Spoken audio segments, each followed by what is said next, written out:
ये आत्मा सुप्रसिद्ध्यति, है ना। ये श्लोक ये बोलता है कि हम लोग अनेक प्रकार के सेवाएं करते हैं, लेकिन इसके बावजूद भी तभी तक हम सेटिस्फाइड नहीं रह पाएंगे जब तक हम वो भगवान जो अध्यक्षज है, जो कि हमारा ये आंखों से हम जिनका दर्शन नहीं कर पाते, ये इंद्रियों से जिनको हम रियलाइज नहीं कर सकते, उनका जब तक हम भक्ति नहीं करेंगे तब तक हम कभी सुप्रसिद्ध बिल्कुल satisfied, complete satisfaction, complete fulfilment अपने हृदय में आना चाहिए, वो तब तक नहीं आएगा जब तक एक व्यक्ति जो है भक्ति करना चाहिए भगवान का। ये उसका परो धर्म है।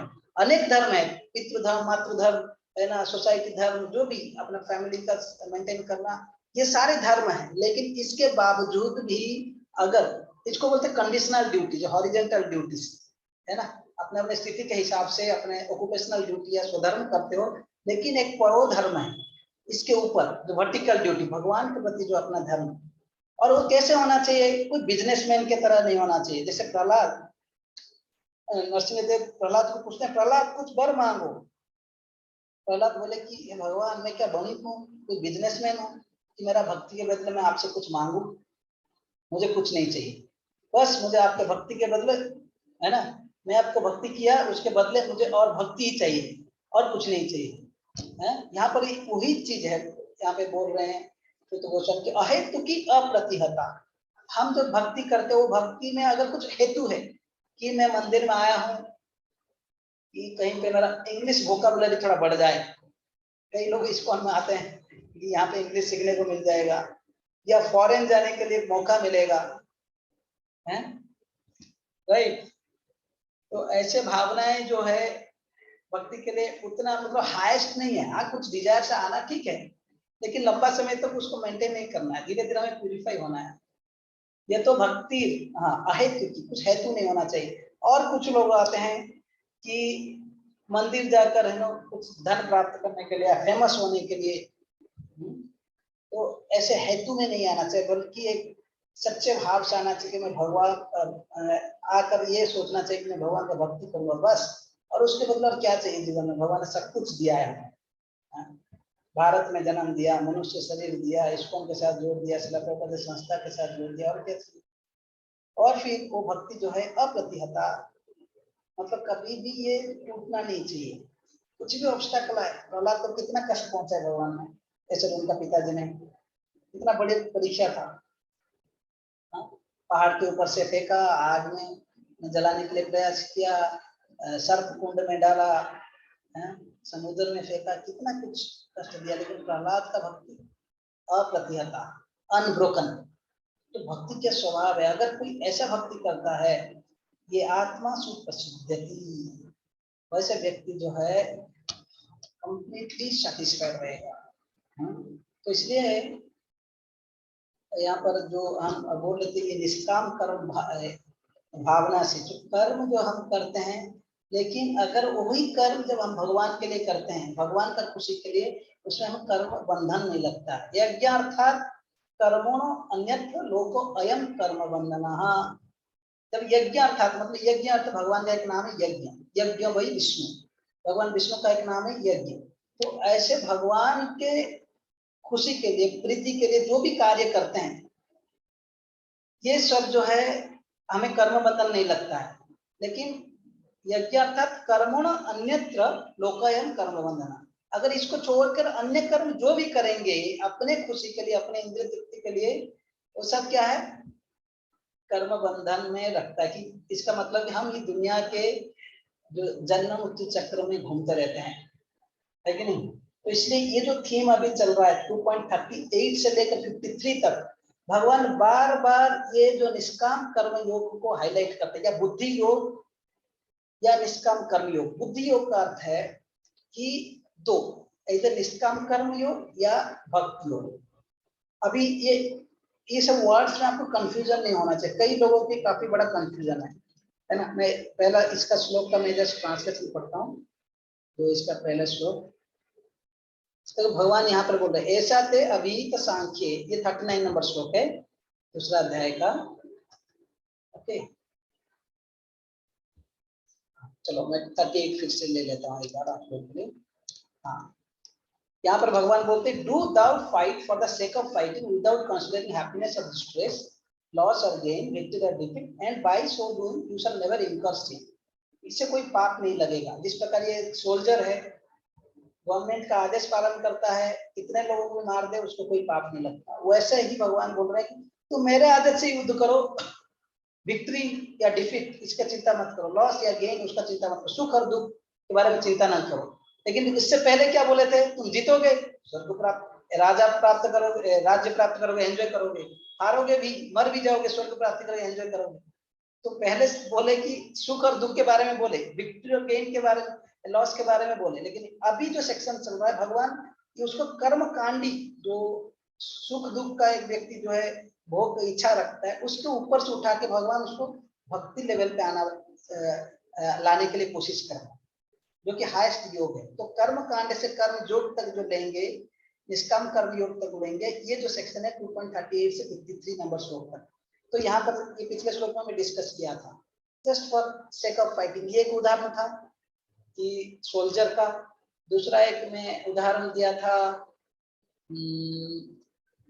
कोई जो साधारण कोई भी नौकर, मतलब कि एक एम्प्लॉय, बस कंपनी में उसको काम करना होता है और कंपनी वाला का क्या लॉस गेन उसके बारे में चिंता करना नहीं पड़ता है, बस वो उतना ही हैंडल करे, वो अपना ड्यूटी करेगा, उसका सैलरी मिलेगा, that's all. So he does not have to worry about the company's loss and gain. So तीसरा एग्जांपल है कैशियर। कैशियर जो है उसको लाखों लाखों करोड़ों का कभी सब देखना पड़ता है ना। लेकिन अगर उसमें अगर वो थोड़ा सोच रहा है कि ये मेरा पैसा है, वो है तो ऐसे करेगा, फिर वो जेल में जाएगा। लेकिन वो खाली जस्ट पास करेगा, अपना ड्यूटी करेगा, उसको कोई चिंता करना जरूर नहीं, क्या हो रहा है, कितना पैसा आ रहा है जा रहा है ना, क्या बैंक का कितना लाभ लॉस है, उसके बारे में सोचना नहीं होता। ये 3 उदाहरण दिया था मैं। ओके,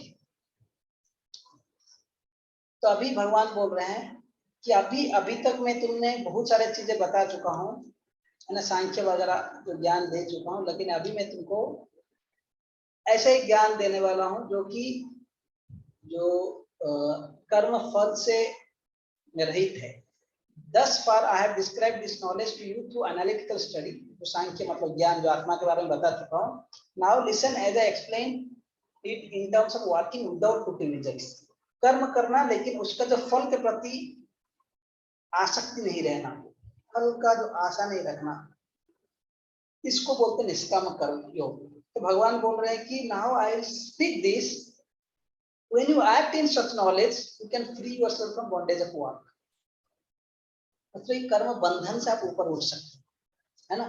तो अभी मैं आप लोगों को ये योगा लाडर के बारे में बताऊंगा, जो योग में जो आगे बढ़ने के लिए, तो फिर हम ये जो नया विकर्म नाशोस्ती या ये जो 39 में जो श्लोक में जो भगवान बता दिया ना, उसका भी व्याख्या करेंगे। बुद्धि योग या निष्काम कर्म योग। बुद्धि योग मतलब वो 2 प्रकार, मतलब इंटेलिजेंस, अपना बुद्धि इस्तेमाल करके सेवा करना, है ना। एक है कि पहला ज्ञान दिए भगवान हम शरीर नहीं आत्मा है, और दूसरा सेक्शन में भगवान बोले कि कर्म करो, एंजॉय करो। लेकिन अभी जो भगवान बोल रहे हैं कि कर्म करो लेकिन ज्ञान के साथ करो कि आप शरीर नहीं हो, आत्मा हो, है ना। आत्मा का अलग कार्य होता है, शरीर का एक कार्य होता है। शरीर का जैसे कार्य में बोला कि फैमिली मेंटेनेंस, ये हो, सोसाइटी कार्य, है ना, ये है शारीरिक कार्य। लेकिन उसका ऊपर क्या, परोधर्म, सभी पुंस परोधर्म अथवा व्यक्ति अध्यक्ष दे, वो अगर करेंगे ये आत्मा सुप्रसिद्धि, आत्मा जो है बिल्कुल संतोष रहेगा, संतुष्ट रहेगा। अदरवाइज वो कभी भी जो खुशी या सुख जो प्राप्ति करने का जो सोच रहा था वो नहीं कर पाएगा। तो वही चीज को अभी भगवान ग्लोरीफाई करेंगे।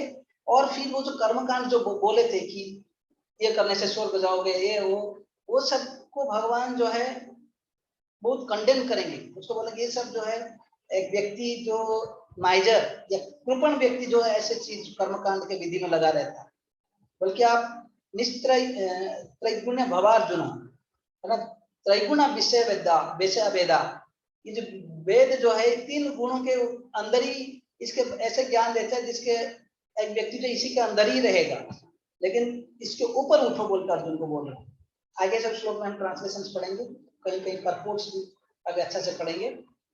तो योगा लाडर क्या है कि भगवान को प्राप्ति करने के लिए जो प्रोसेस है, जो लैडर मतलब कि सीढ़ी है, उसमें जो है कई स्टेप्स है। हम लोग कई गीता में जो स्पेशली शास्त्रों में 3 प्रकार के योग है, मतलब प्रोमिनेंटली 4 प्रकार के योग है। योग विधि मतलब योग मतलब भगवान को जीवन में जोड़ना, योगा। आजकल जैसे जाकर कोई जिम्नास्टिक है ना, योगा सीखने के लिए जाते हैं, वो बॉडी है ना स्ट्रॉन्ग करने के लिए और दूसरों को दिखाने के लिए कि कैसे मैं एंजॉय कर सकता हूँ। टाइट है ना पैक्स दिखाते हैं, अपना tight jeans tight shirt pant पहन के। वो योगा का लक्ष्य नहीं है। योगा का लक्ष्य है भगवान का प्राप्ति, भगवान से जोड़ना। तो yoga is the linking process of soul with super soul. तो आत्मा जो भगवान से या परमात्मा से जुड़ने का जो प्रोसेस है उसको तो योगा। तो भगवान से जुड़ने के लिए कई विधि है ना। एक कर्म योग, और फिर मतलब कि एक व्यक्ति कर्म कर रहा है अपना, है ना, और साथ ही साथ भगवान के लिए वो कुछ अपना कर्म का फल त्याग करता है। जैसे मैं आज भी एक कोट आया था गुरु महाराज जी की, एक व्यक्ति जॉब करता है, कुछ करता है, तो कर्म कड़ी मेहनत करके पैसा कमाई कर रहा है, लेकिन उससे कुछ पोर्शन कई लोग जो अनाथालय में देते हैं, कई दूसरे दूसरे अनेक जगह पे देते हैं चैरिटी। लेकिन उस खास तो ये है कि वो जो त्याग की भावना, देने के भावना से एक व्यक्ति में हृदय जो है धीरे धीरे प्यूरिफाई होने लगता है, शुद्ध होने लगता है, और उसमें धीरे धीरे ज्ञान आने लगता है। लेकिन वो व्यक्ति जब ऐसे ही कोई भगवान के मंदिर में कृष्ण भक्तों या भगवान कृष्ण भगवान के मंदिर में देते हैं, तो उनका ज्ञान और भी बढ़ने लगता है। तो जो कम पोर्शन जो देने का उसको बोलते सकाम कर्म योग। एक व्यक्ति जो कर्म करता है, फल के प्रति आसक्ति है, लेकिन पूरा फल नहीं देता, कुछ ना कुछ पोर्शन भगवान को, मतलब कि भगवान का मंदिर में वो दान कर देता है, और इवन बाहर में भी कहीं दान करता है। मतलब तो इसको बोलते हैं कि कर्म योगी। भगवान से जब कोई भी चीज जुड़ जाता है उसको योगी बोला जाता है। अदरवाइज वैसे ही कर्म कांड, मतलब योगा लाडर में ये कर्म कांड भी नहीं आता है। तो पहला स्टेप है कर्म योग, उसके नीचे कर्म कांड। कर्म कांड मतलब कि एक है कर्मी, सबसे नीचे है। चलिए मैं अभी स्टार्टिंग से बोल रहा हूँ, ध्यान से सुनिए। कर्मी मतलब वो सोचता है कि मैं काम करूंगा, अपना फल को खुद त्याग करूंगा, मतलब भोग करूंगा, मैं कोई शास्त्र विधि ये वो पालन नहीं करना नहीं जानता, बस कुछ भी करो, लाइफ एंजॉय करो, eat drink and B Mary. तो ये तो बिल्कुल नास्तिक लोग हैं जो कि वेद शास्त्र को फॉलो ही नहीं करते। सबसे नीचे है कर्मी, और मोस्ट ऑफ लोग आजकल के दुनिया में कर्मी है। दूसरा है कर्मकांडी। ये लोग थोड़ा डिसेंट है। डिसेंट इन द सेंस वो भी बोलते हैं हम भी एंजॉय करेंगे, लेकिन शास्त्रों के विधि के हिसाब से। लेकिन उसका भी गोल है सेंस एंजॉयमेंट, खाना पीना, है ना, थोड़ा जो भी वेद शास्त्र में जो कुछ नियम दिया गया है कि ये यज्ञ करो आपको पुत्र प्राप्त होगा, उत्कृष्ट यज्ञ, है ना, ऐसे यज्ञ करो आपका धन प्राप्त होगा, बस ऐसे यज्ञ करो आपको, है ना, यश प्राप्त होगा, बढ़िया, ऐसा यज्ञ करो आप स्वर्ग जाओगे, वहां पे लंबा समय तक रहोगे, है ना, और भोग करोगे, वो बढ़िया। लेकिन इसका गोल है इंद्र तृप्ति। लेकिन ये व्यक्ति जो है, क्योंकि ये शास्त्रों को फॉलो करता है, शास्त्रों में ऐसे अनेक प्रकार की विधियां हैं कि ये करने से ये प्राप्त होगा, ये करने से ये होगा, ये करने से कुछ पाप करने से ये विधि है, इससे पश्चाताप करने के लिए। तो ऐसे जो है व्यक्ति को कर्मकांडी बोला जाता है, क्योंकि कर्मकांड के विधि के हिसाब से वो इंद्रिय तृप्ति कर रहा है, मतलब कुछ डायरेक्शन से, मतलब कुछ तो फॉलो कर रहा है। क्योंकि ये व्यक्ति वेद शास्त्र को फॉलो कर रहा है, और वेदास का लक्ष्य है कि भगवान को प्राप्ति करना, कहीं कहीं यज्ञ भी करता है, और यज्ञ का जो लक्ष्य है भगवान विष्णु को प्रसन्न करना। यज्ञ वही विष्णु, हर एक मंत्र जब कोई देवता के लिए भी पूजा किया जाता है, किसी को हेल्थ अच्छा रखना सूर्य देवता को पूजा करता है, किसी को अगर एक क्या बोलते हैं मतलब कि अनेक विधियां हैं, जैसे कोई सपोज अच्छे पति प्राप्त करना चाहता है, वो भगवान जो कात्यायनी देवी दुर्गा को पूजा करते हैं। तो ऐसे अनेक प्रकार हैं। तो ये सारे जो करते समय, क्योंकि ये कोई अथॉरिटी को मानते हैं देवी देवताओं को, और हर एक यज्ञ में अंतिम में वो विष्णु का मंत्र हरि नाम बोला जाता है। धीरे धीरे क्या होता है, एक व्यक्ति जो है उससे प्यूरिफाई होता है। क्योंकि एक तो है कि कोई अथॉरिटी को माना, दूसरा है कि ये भगवान विष्णु का भी इसमें गुणगान होता है। तो ऐसे हो होकर कई दिन ऐसे कर्मकांड विधि करते करते एक व्यक्ति धीरे धीरे शुद्ध हो जाता है। फाइनली वो क्या आ जाता है, सोचता है कि मैं भी कर्म योग करूंगा। अरे कर्म कांड करेगा स्वर्ग जाएगा, स्वर्ग में लंबा समय तक जब उसका एक आयु मिल जाता है कि इतना समय तो भोग करेगा, जैसे ही उसका आयु खत्म हो जाएगा स्वर्ग से एक व्यक्ति क्या होता है, उसका डायरेक्ट डेथ बोल के कुछ नहीं, एक समय उसका शरीर जो पिघल जाता है वो फिर से ही दुनिया में गिरता है ना। फिर वो अन्न के थ्रू आता है एक व्यक्ति का, फिर क्या बोलते हैं सीमेन में आता है, फिर देन वो एक स्त्री के गर्भ में जाकर फिर जन्म लेता है। तो ये है एक व्यक्ति मतलब बार बार जब स्वर्ग में गया फिर गिरा, फिर से यहाँ पे यज्ञ किया, विधि किया, फिर स्वर्ग गया, ऐसे बोलते हैं कि बार बार जन्म में तो चक्कर ही काट रहा है। इससे परेशान होकर धीरे धीरे एक व्यक्ति जो है कर्म योग के तरफ जाएगा। तो क्या मतलब है, समझ गया कि भाई इसके ऊपर वो तो अभी भगवान का सेवा करो, लेकिन आरंभ में उसका कर्म के प्रति आसक्ति होता है तो कर्म का फल थोड़ा त्याग करता है। इसको बोलते हैं सकाम कर्मयोगी। कोई महीने में लाखों कमा रहा है तो उसमें से कुछ पोर्शन, कोई 5,000 कोई 2,000 ऐसे दान देते हैं हर महीने मंदिर, तो उसको नित्य सेवा बोलते हैं, ठीक है। इसको बोलते हैं सकाम कर्मयोगी। लेकिन इसके ऊपर जो है व्यक्ति धीरे धीरे सब समझता है कि ये सब कुछ वास्तव में भगवान का है, ये शरीर भी भगवान का है, आंख कान ये सब कौन दिया है, हमारा माता पिता को पता नहीं है ना। इवन जो माता पिता साथ में आने के बाद भी अंत में यही प्रार्थना करते भगवान हमें कोई पुत्र संतान मिले। ऐसा नहीं कि अपनी इच्छा से, कभी कभी वो ट्राई चेष्टा करने के बाद भी उनको पुत्र संतान आदि प्राप्त नहीं होते हैं। इसका मतलब उनके हाथ में कोई कंट्रोल है नहीं कि पुत्र होगा पुत्री होगा। आजकल है ना कई लोग जो है मेडिकल साइंस से देखना चाहते हैं कि मेरा लड़का है कि लड़की है, और गलत तरीके से बच्चों को मारने के लिए कोशिश करते हैं, अगर लड़की है तो स्पेशली। लेकिन ये सब ठीक नहीं है शास्त्रों के हिसाब से। Even they don't know, they do not control. हाँ, तो इसका मतलब कि पिता इनके अंदर कोई भी मतलब इनके हाथ में कोई पावर है ही नहीं, ठीक है नहीं। तो मैं यही बोल रहा था कि ये जो सकाम कर्मयोगी धीरे धीरे जब प्यूरिफाई होने लगता है, वो सोचता है कि सब कुछ भगवान का है, धन संपत्ति मेरा शरीर है ना, मेरे बच्चे सब कुछ, वो सब अभी क्या बोलता है कि मेरा कर्म का फल पूरा ही मैं भगवान को देता हूँ। लेकिन उसको बोला जाए कि भाई सब कुछ छोड़ के आ जाओ, बोलता नहीं नहीं अभी मैं उतना कैपेबल नहीं है कि अपने कर्मों को त्याग करूं। इसलिए ऐसे व्यक्ति जो है इसको बोला जाता है निष्काम कर्म योगी। तो इसलिए भक्ति विनोद ठाकुर भी गाते हैं, मानस देहो गेहो जो किछु मोर तुवा पदे नंद किशोर मार बीरा कवि जो इच्छा तोहार नित्य दास प्रति तो अधिकार। बोलते कि है ना मेरा सब कुछ, मानस न देहो गेहो जो भी सब कुछ, मेरा प्रॉपर्टीज है ना, फैमिली सब कुछ आपका है, जो इच्छा तोहार है ना। अरपिलु तुवा पदे नंद किशोर, है नंद किशोर मैं सब कुछ आपके चरण में अर्पण करता हूँ। मतलब मारो भी राखो भी, जो इच्छा तो आप मारना है रखना है, जो आप करना चाहते हैं बस वही इच्छा है। फिर बोलते संपदे विपदे है ना, चाहे विपद में हो या अच्छे स्थिति में हो, जो भी आप करना चाहते हैं वही सब मेरे लिए अच्छा है। तो काफी धीरे धीरे शुद्ध भक्ति का और में जा रहे हैं, सब कुछ मेरा है वास्तविक। तो यह है निष्काम कर्मयोग। और जो ये जो थीम है कॉन्स्टेंटली गीता में आएगा बार बार की, कर्म का फल त्याग करो है ना और आगे बढ़ो। तो ये हो गया, सबसे नीचे रहा कर्मी, उसके ऊपर कर्मकांडी।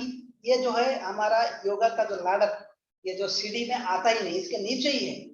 तो इसलिए जो यज्ञ आदि जो पद्धति करते हैं स्वर्ग जाने के लिए कोई बड़ा लोग नहीं है, बल्कि हमारे जो भक्त लोग जॉब आदि करते हैं और भक्ति कर रहे हैं, इसके साथ साथ ना समय मिलता है मंदिर आते हैं, पूज जप करते हैं, और समय समय पर मंदिर को कई गीता डिस्ट्रीब्यूशन के लिए या मंदिर बनने के लिए कई प्रकार के मदद करते हैं। कई लोग वॉलंटरी लाइफ मेंबर बनते हैं।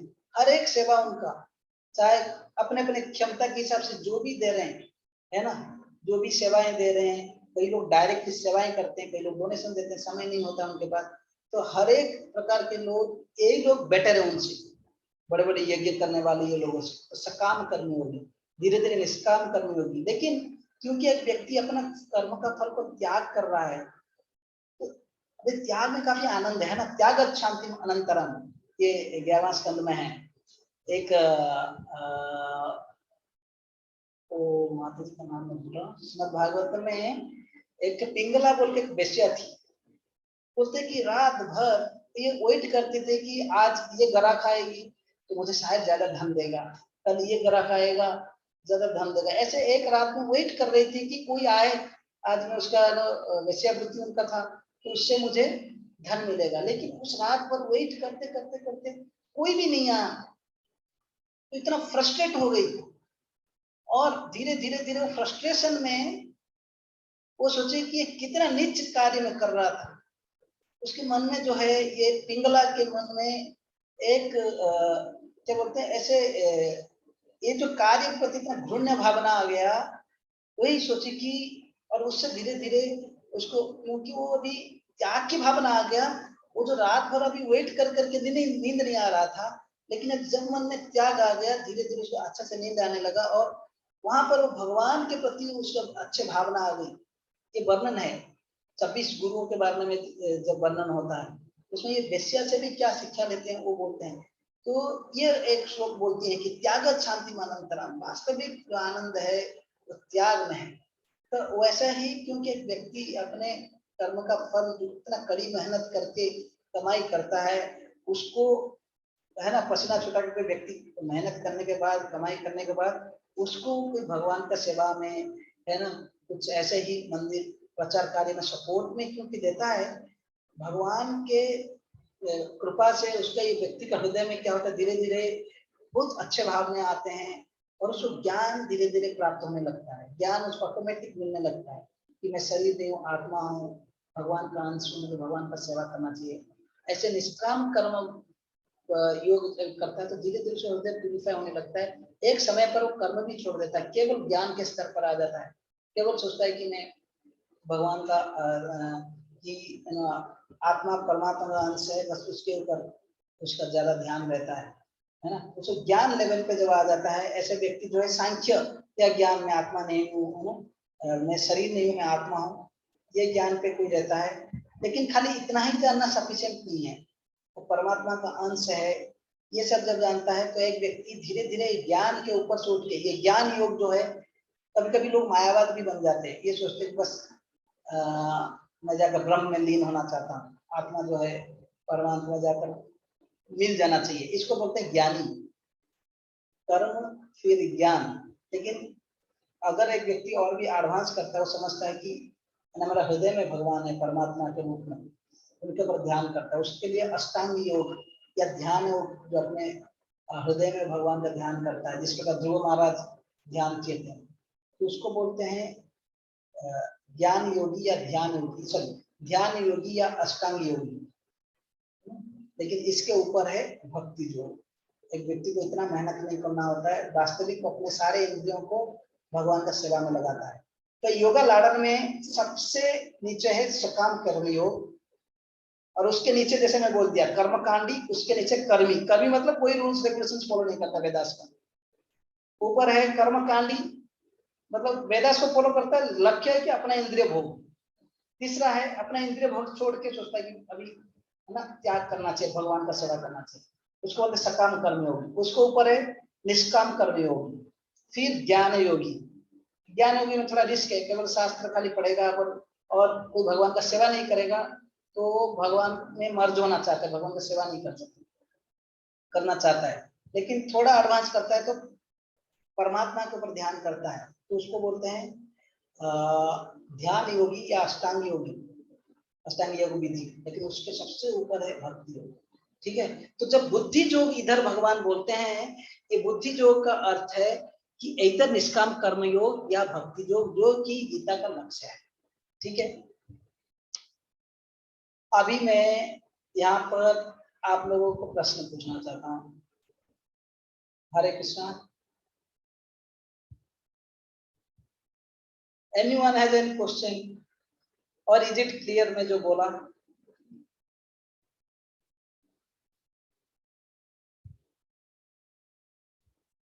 आप लोगों को म्यूट ऑप्शन दिया होना, म्यूट ऑप्शन।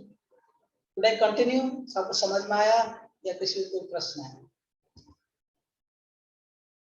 ना कुछ भी नहीं समझ में आया?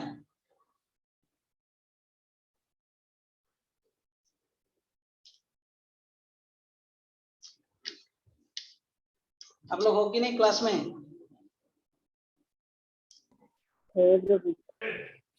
समझ में आया क्या कुछ? हरे कृष्ण प्रभु जी। यस, समझ में आ रहा है। पक्का। लेकिन मुझे ये समझने के लिए करीब 7-8 साल लगा था, तो इसलिए मैं पूछ रहा हूँ। हरे कृष्ण। समझ में आ गया ना? तो आप सब लोग भाग्यवान है इसका मतलब। तो आगे बढ़ूं? जी प्रभु जी, हरे Krishna. Should we proceed ahead?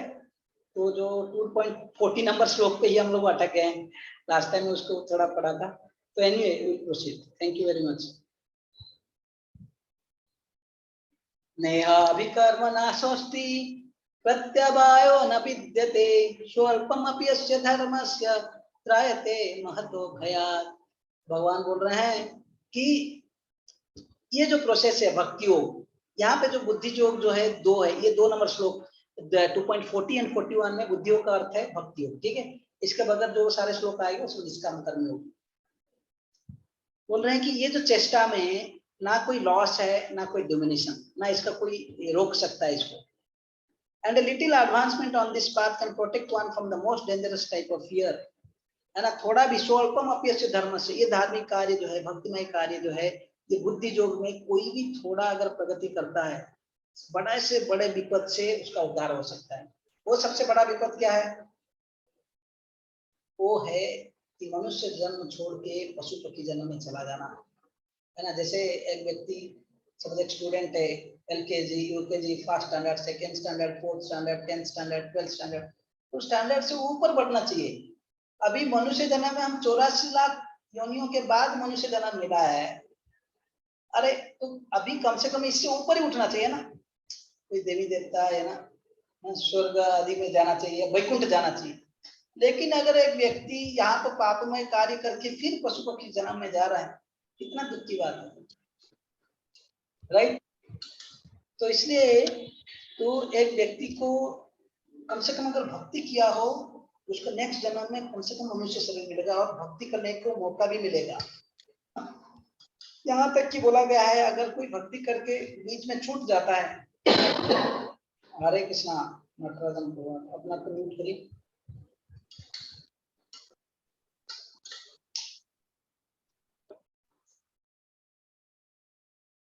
हाँ, अगर कोई भक्ति करके बीच में छूट भी जाता है तो उसको अगले जन्म जो है शुचिनाम श्रीमताम गही, इधर वो एक ब्राह्मण घर में जन्म लेगा जहाँ पर आराम से ही, एक अगर संस्कारी ब्राह्मण घर में जन्म लेगा जहाँ पर आराम से उसको भक्ति करने का भगवान विष्णु का प्रसाद मिलेगा, भगवान का नाम सुनने को मिलेगा, है ना। भक्तों के घर में जन्म लेने से इतना सब अपॉर्चुनिटी उसको मिल जाएगा। या अरिस्टोक्रेटिक श्रीमताम, बहुत ही अमीर घर में जन्म लेगा जिससे कि अपना फैमिली मेंटेनेंस, अपने भरण पोषण के बारे में बिल्कुल चिंता नहीं, और क्योंकि उसका पूर्व जन्म में थोड़ा सुकृति है, वो ज्यादातर भगवान की भक्ति की तरफ आकर्षित होगा। इसका मतलब इस जन्म में अगर कोई भक्ति कर रहा है बड़े अच्छे परिवार में जन्म लेकर भी, मतलब उसका पूर्व जन्म में कुछ सुकृति है। लेकिन ऐसा जरूर नहीं कि हर कोई जो है अच्छे परिवार में हो या ब्राह्मण परिवार में हो, हर कोई भक्ति अच्छा से करेगा, वो कोई गारंटी नहीं है। लेकिन जो कोई भक्ति में आ जाता है बहुत जल्दी, ऐसे बड़े घर में जन्म होकर भी, मतलब रिच घर में, बड़े मतलब क्या, वैसे घर में अगर जन्म लेकर आ जाता है, इसका मतलब इसका पूर्व जन्म में भक्ति था, तो इसलिए ये लोग जो काफी जल्दी भी प्रोग्रेस करते हैं। ओके,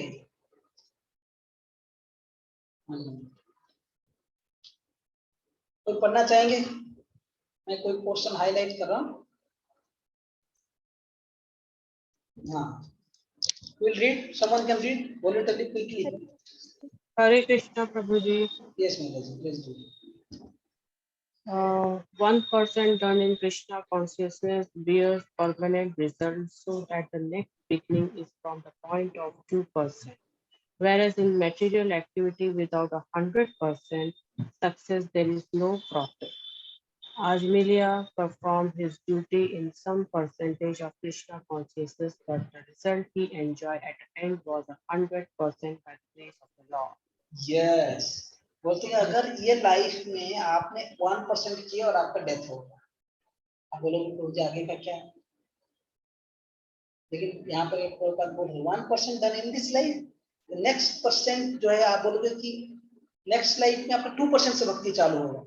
इसलिए हम यहाँ पर भी इस्कॉन में भी देखते हैं या जो भी भक्ति राज्य में देखते हैं, कभी कभी हमारे बाद में भी भक्ति में आया है, लेकिन वो भक्ति में जूम करके आगे बढ़ता है, क्योंकि उसका जो पूर्व जन्म का सुकृति इतना होता है, बहुत जल्दी भक्ति में प्रवृत्ति करता है।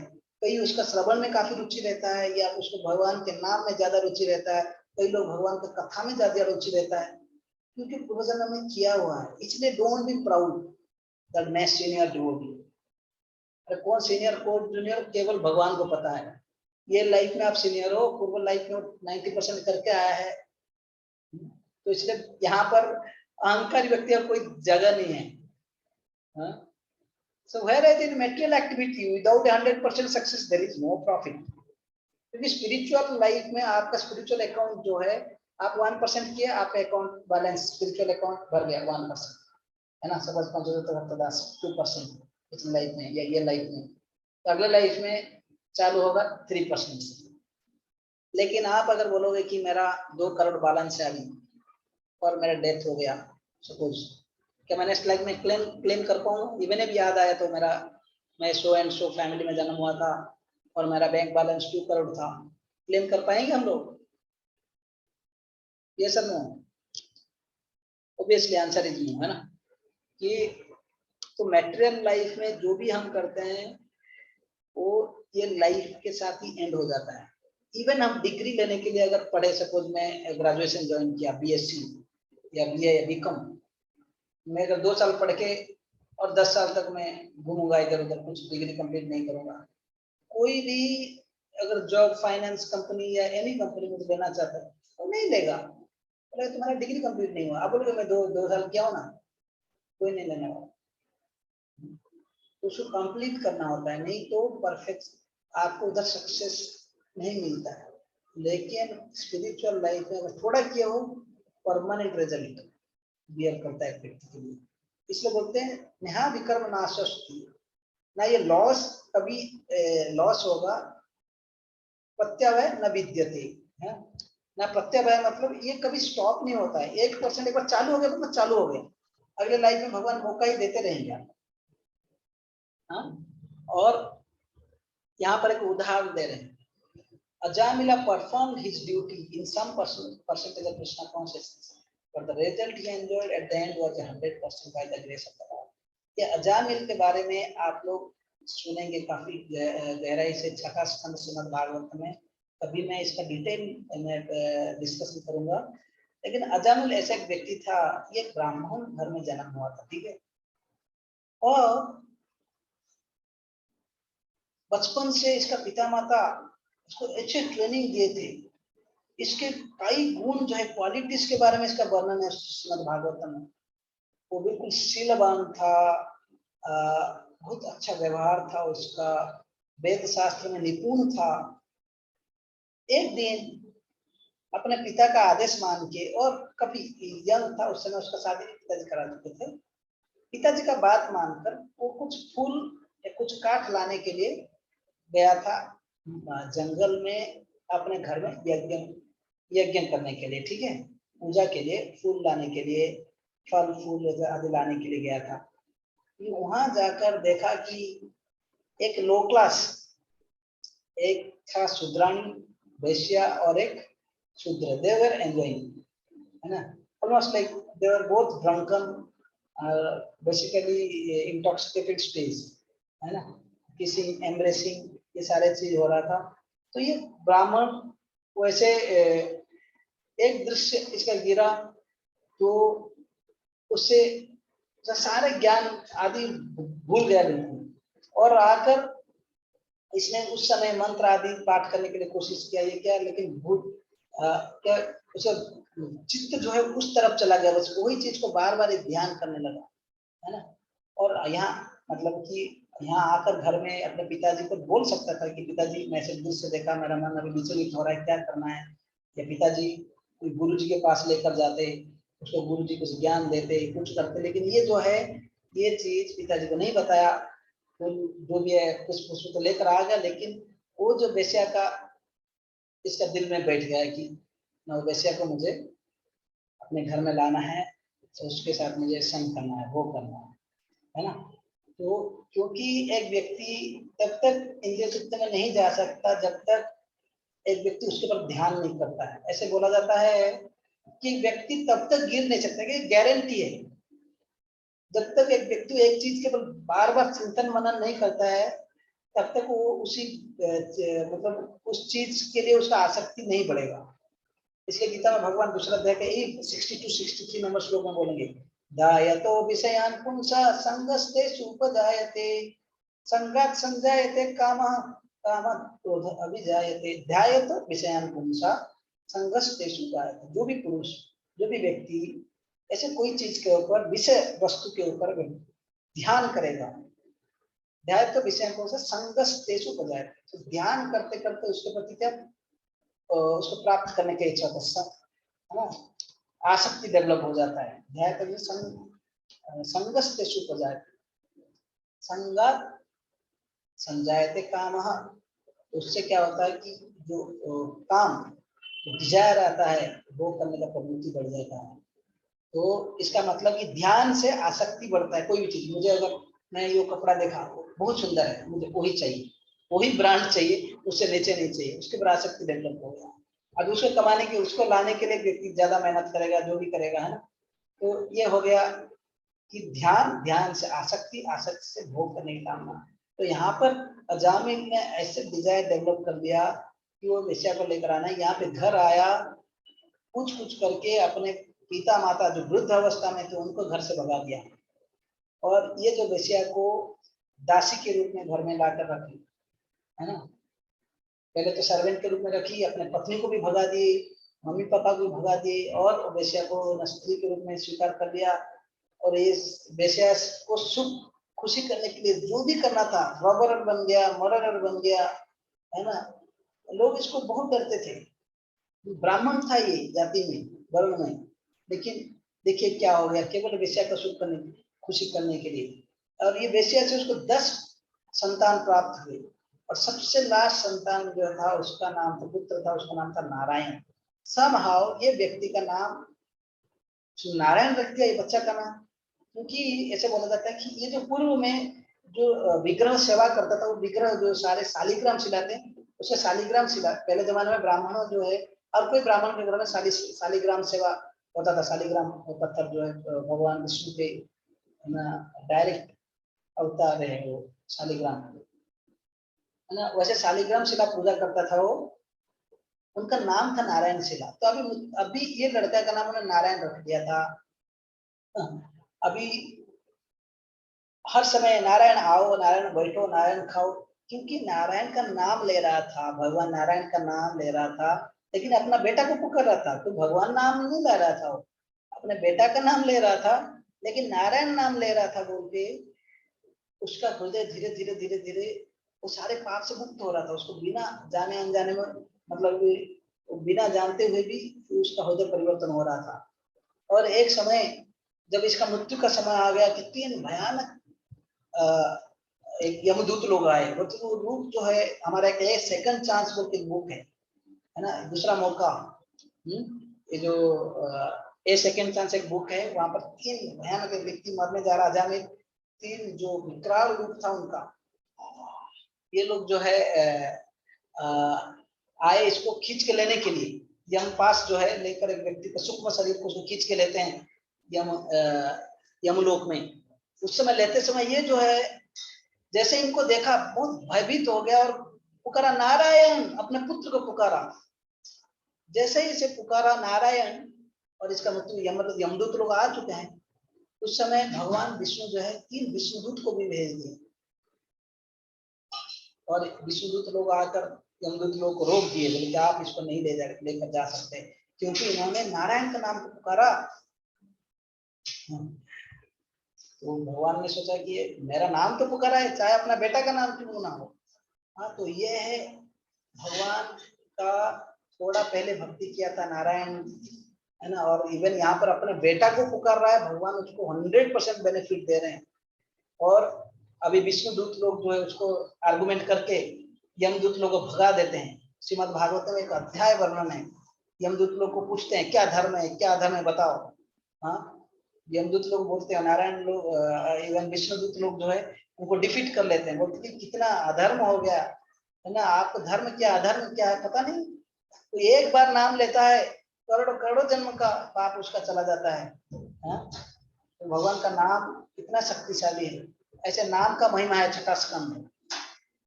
हाँ, तो वहां पर विष्णुदूत लोग उनको हरा देते हैं, यमदूत लोग जाते हैं अपने यमराज को बोलते हैं कि आज ऐसा क्या हो गया कि ये विष्णुदूत लोग नारायण को पुकार दिया था, बोल के ऐसा ऐसा आकर मुझे रोक दिए, है ना। तो ये सब बोलने के बाद यमराज बोलते हैं कि देखो ये मेरे सर्वेंट लोग, आप लोग जो है जिस व्यक्ति भगवान नारायण का नाम ले रहे हैं उनके पास मत जाओ। यमराज का जो जुरिस्डिक्शन है बहुत कम है, वास्तविक पशु पक्षी के लिए कोई नियम नहीं है, केवल मनुष्य जन्म मनुष्य के लिए सब नियम है। देवी देवता लोग तो पुण्यवान लोग होते हैं, और जो है पशु पक्षी लोग वो लोग अज्ञान में, उनके लिए कोई नियम नहीं है। केवल मनुष्य, और मनुष्य कैटेगरी में भी जो लोग भगवान कृष्ण का नाम नहीं लेते हैं, भगवान विष्णु का नाम नहीं लेते हैं, यमराज जो उनको बोले कि आपका जो जुरिस्डिक्शन उनके लिए है, स्पेशली जो भगवान का नाम लेते हैं, एक बार भी नाम नहीं लिए उनके तरफ मत देखो, स्वप्न में भी मत देखो। कितने भाग्यवान है हम लोग, देखिए तो भगवान का नाम ले रहे हैं। तो अजामिल क्योंकि केवल वो विष्णु का पूजा किया था और अपने पुत्र का नाम पुकार रहा था, लेकिन नारायण नाम का तो इफेक्ट है ना, है ना। तो जैसे कोई केमिकल का भी नाम है बेंजीन, अनिलिन, तो उसका नाम का ही इफेक्ट है। तो वैसा ही भगवान का नाम का भी महिमा है, राम है कृष्ण है, तो भगवान वो शब्द ही बहुत पावरफुल है, ये हरि नाम है ना। भगवान अपने नामों में इतना शक्ति डाले हैं, अभिनव तो नाम नामिनो, नाम और नामी में कोई अंतर नहीं है। तो यहाँ पर भगवान विष्णु भेज देते हैं, और अजामिल फिर उसको लगा कि मैं कुछ देख रहा हूँ, ये सारे डिस्कशन सुना। जैसे ही अजामिल देखे कि ये विष्णुदूत लोग इनको हरा दिए, वो लोग चले गए, और विष्णुदूत लोग भी इसके साथ अब रहे नहीं बात करने के लिए, वो लोग भी चले गए। तो उठता है अजामिल, अपने आप का धिक्कार करता है, बहुत पश्चाताप करता है। फिर बिल्कुल क्या बोलते रिपेंटेंस है उसका, कि मैं ब्राह्मण घर में जन्म लिया था, अच्छे कुल में जन्म लिया था, है ना, जस्ट ये वेश्या को सुखी करने के लिए मैं अपने धर्म पत्नी को भेज दिया, पिता माता वृद्ध पिता माता को घर से भगा दिया, कितना पापी हूँ, कितना अधम में हूँ, ऐसे अपना को धिक्कार किया। फिर सोचा कि अभी बहुत हो गया, और आज से और पाप नहीं करूंगा। ये बहुत बड़ा डिटर्मिनेशन है। अपने आप को हर समय प्रभुपद तात्पर्य में लिखते हैं, हर एक इस्कॉन भक्त जो है भक्ति में आने से पहले अपना स्तुति किया था, उसको हर समय याद रखना चाहिए, मैं कौन था और आज मैं क्या स्तर पे पहुंच गया हूँ, है ना। कहीं ना कहीं तो थोड़ा तो परिवर्तन आया है।